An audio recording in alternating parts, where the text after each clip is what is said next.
The value of our universal screens is critical to helping to support the interventions that we begin to provide students. If I could compare them to a medical analogy, you go to the doctor and you get a height, weight, blood pressure, and temperature check. Very quick, very non-invasive, and that will tell the doctor whether what the status of your health is. This is what these types of universal screens do for us on key skills that are predictive of students' growing ability to do math and to read and to write. So in that way, they help us identify a level of risk for students who might need additional assessment, and maybe then we go deeper into a more thorough type of assessment, something that's a little bit longer, similar to, in the medical analogy, maybe you go for blood work to find out what is causing the temperature or the high blood pressure kind of thing. So in terms of our assessment blueprint, the universal screens provide a very important piece of information for us. They are administered 3 times a year in most cases in reading, mathematics, and behavior, and they help provide for us some status of a student's academic and behavioral health. Yeah, and one of the things I would add as well, because as I go through, like say for example the grade 4, I'm really looking at where students are. So I've kind of gone through that list of students from fall to winter, and I would honestly say that students are progressing. So I'm really trying to look at that rate of progression to see where that falls. So that's a good news. If I look at those fall scores based on and then look at the winter scores, we've seen a lot of growth among students. So you have to realize that those cut scores are a moving target, because those tests are the same. They're giving the same test throughout the year, or not the same test, but variations of the same test. So in other words, we're testing the same skills. So if a student scores a 7 in the fall and scores a 12 in the winter, they might still be in the same risk category, or might have moved up or down one based on that, because we're testing the same skills throughout. That's the only way you can really look at the data.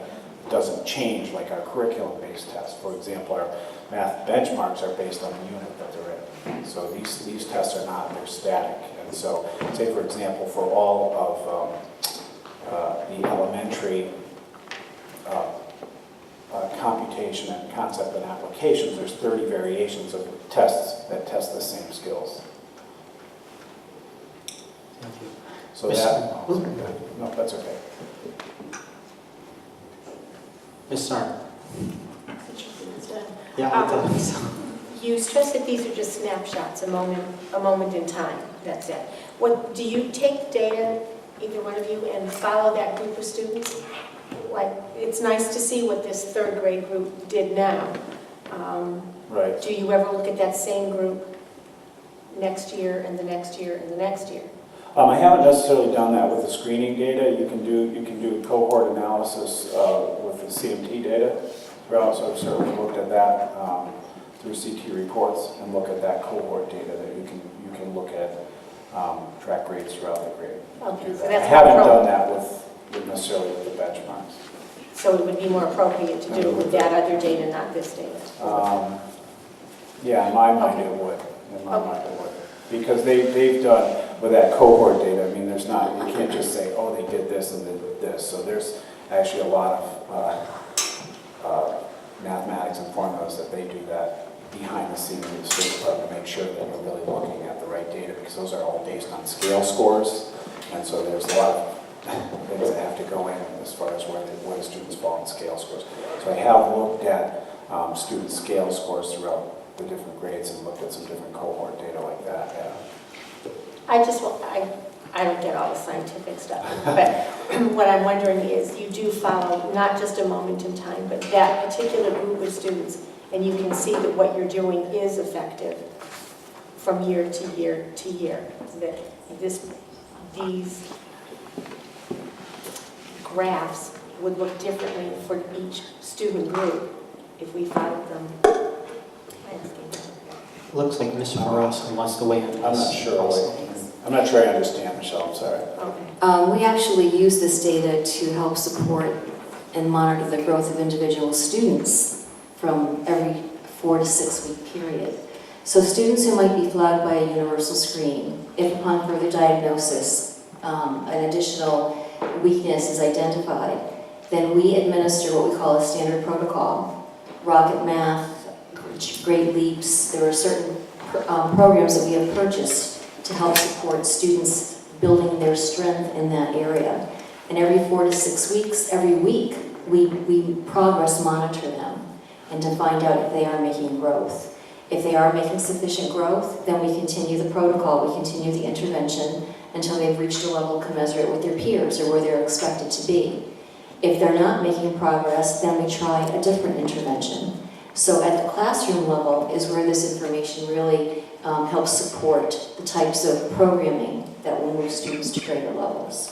What you're seeing tonight is the district perspective of this data, but it's at the school level and the classroom level where we look at individual students and how they're moving through levels of risk or moving, to greater levels of achievement. Thank you. Other questions for Mr. Osmond? Seeing none. Thank you for the presentation. Thank you. Thank you.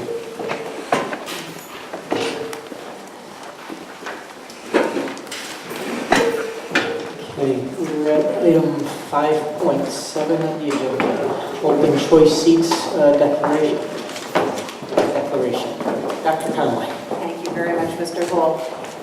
We received our annual letter from the State Department of Education asking us if we would take, this year they asked us to take an additional 25 students. Currently we have 10, 5 of them are seniors, and so we are scheduled to have 5 remaining students in our district. Just so that you know, they did pass additional funding for the students. And so if you have up to 2% of your student population as students from Hartford, so that would be just 69 or under in numbers, then it would be $3,000 you would receive per student to offset the cost of education.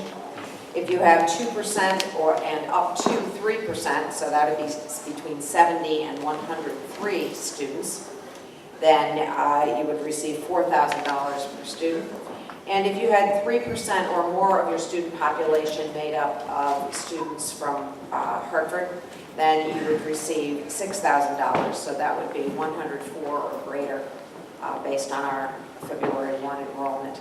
So I would just give you that information. I did put a possible motion on the table to accept and enroll the students. That, of course, is the board's purview. It has not been the board's choice in the past. And so you can see where we are with this and turn that over to the board's discussion. Mr. Kemp. I move the Board of Education direct the superintendent to inform the Department of Education that Vernon declines the proposal to have Vernon add 25 open choice program students for the 2013-14 school year. Appreciate a second. Mr. Nicholson. Second. I have a motion and a second. Is there a discussion on the motion? Ms. Sark. I just think it ought to be said that I'm going to support the motion because I think the money doesn't even begin to pay for the cost of the students. Thank you. Seeing no other discussion, I'm going to take the motion to a vote. All in favor of the motion by show of hands? And that is a unanimous motion. Okay, moving on, item 5.8. This is discussion of the CABE Lighthouse District Project. Dr. Conlon. Thank you. The board did have a brief presentation from Mr. Nick Caruso from CABE about the Lighthouse District Project. We were informed that there is still funding there, so it would not be costing the board anything this year or next year through the process, is my understanding. And there were members who were interested in that, but the whole board was not able to take part in that discussion, so we wanted to bring it to the full board for discussion. Members, we heard the presentation. This is really about professional development for board members and to make us a better board. thoughts on participating or Ms. I'd Fisher? like to make a motion that the Vernon Board of Education approve the pursuit of the Lighthouse District training provided by CABE. Mr. Percy? I'd like to second that. I have a motion and a second to pursue the Lighthouse training. Is there any discussion on the motion? Mr. Kemp? No doubt we need training. The question is, when is the most appropriate time for us to engage in this? We're not that far away from the general election. And the only question I have is, what would make the most sense? Should we commence now, or should we commence after the general election, given that sometimes there's a change of individuals? That's all. It's a valid question. And I think we heard from Mr. Caruso that there could be some logistics involved in getting rolling, because they're making some alterations to the plan. But, I mean, if we were able to get in a session with him prior to the election, I don't think it would hurt us. I think it's things that, this board can learn from, and any of the members that are carrying on would be able to carry forward into the new board. I think it'd be definitely beneficial. Mr. Trump. So it wouldn't be completed prior to the election, it would carry beyond it, and in that case, touch base with existing as well as new people. Correct, and we'd have to bring any new participants up to speed once they were to be elected to the board. But I think it'd be worth the added training to get the advance as soon as we can. Any other discussion? Seeing none, I'm going to call the motion to a vote by show of hands. All in favor? And those opposed? And those abstaining? I show one abstention, and Mr. Nicholson is not in the room for the vote.